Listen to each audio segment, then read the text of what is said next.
गीता में निष्काम कर्म के सिद्धांत को कई श्लोकों में समझाया गया है, लेकिन सबसे प्रसिद्ध और महत्वपूर्ण श्लोक है कर्मण्येवाधिकारस्ते मा फलेषु कदाचन मा कर्मफल हेतुर्भूर्मा ते संगोलस्तो कर्मणि।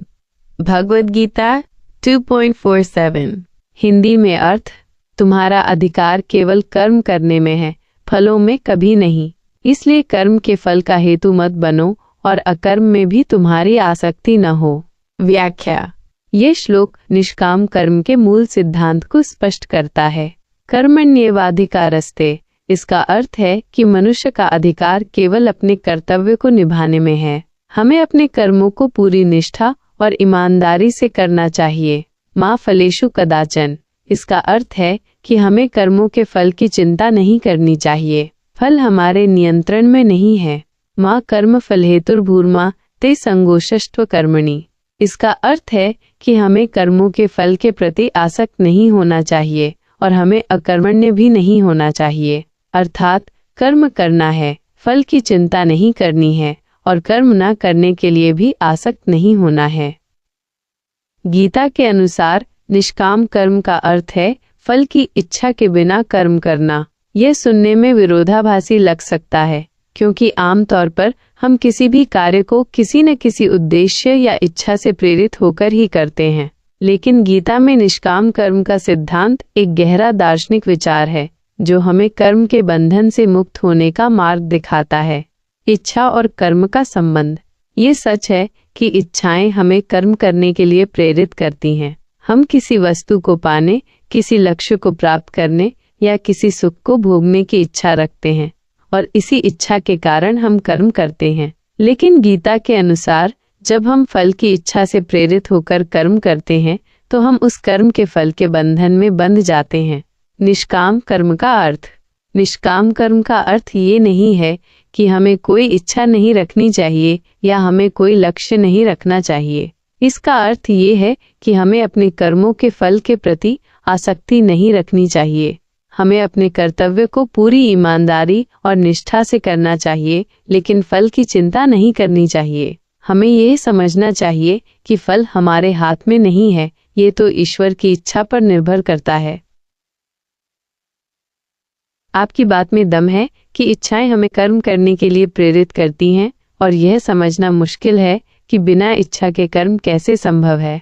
गीता का निष्काम कर्म का सिद्धांत इच्छाओं को पूरी तरह से नकारने की बात नहीं करता, बल्कि इच्छाओं के प्रति हमारी आसक्ति को कम करने की बात करता है। इच्छाओं और आसक्ति में अंतर। इच्छा, डिजायर, किसी कार्य को करने की प्रेरणा, किसी लक्ष्य को प्राप्त करने की चाह। यह स्वाभाविक है और जीवन के लिए आवश्यक भी है। आसक्ति, अटैचमेंट, इच्छा के फल से अत्यधिक लगाव, फल न मिलने पर दुखी होना, फल मिलने पर अहंकार करना। गीता हमें इच्छाओं को नियंत्रित करने और उन्हें आसक्ति में बदलने से रोकने के लिए कहती है। उदाहरण से समझिए। एक विद्यार्थी का उदाहरण। एक विद्यार्थी परीक्षा में अच्छे अंक प्राप्त करना चाहता है। इच्छा, ये इच्छा उसे कड़ी मेहनत करने के लिए प्रेरित करती है। लेकिन यदि वह विद्यार्थी केवल अंकों के लिए ही पढ़ता है और यदि अंक कम आते हैं तो वह अत्यधिक दुखी और निराश हो जाता है, तो ये आसक्ति है। गीता के अनुसार विद्यार्थी को अपनी पढ़ाई पर ध्यान केंद्रित करना चाहिए, मेहनत करनी चाहिए, लेकिन परीक्षा के परिणाम को ईश्वर की इच्छा पर छोड़ देना चाहिए। उसे अपनी मेहनत से संतुष्ट रहना चाहिए, चाहे परिणाम कुछ भी हो। एक खिलाड़ी का उदाहरण। एक खिलाड़ी खेल में जीतना चाहता है। इच्छा, यह इच्छा उसे अभ्यास करने और बेहतर प्रदर्शन करने के लिए प्रेरित करती है। लेकिन यदि वह खिलाड़ी केवल जीतने के लिए खेलता है और हारने पर अत्यधिक क्रोधित और निराश हो जाता है, तो यह आसक्ति है। गीता के अनुसार खिलाड़ी को खेल में अपना सर्वश्रेष्ठ प्रदर्शन करना चाहिए, खेल भावना का पालन करना चाहिए, लेकिन जीत या हार को समान भाव से स्वीकार करना चाहिए। गीता का सही अर्थ। गीता ये नहीं कहती कि हमें कोई इच्छा नहीं रखनी चाहिए, बल्कि यह कहती है कि हमें अपनी इच्छाओं को नियंत्रित करना चाहिए और उन्हें आसक्ति में बदलने से रोकना चाहिए।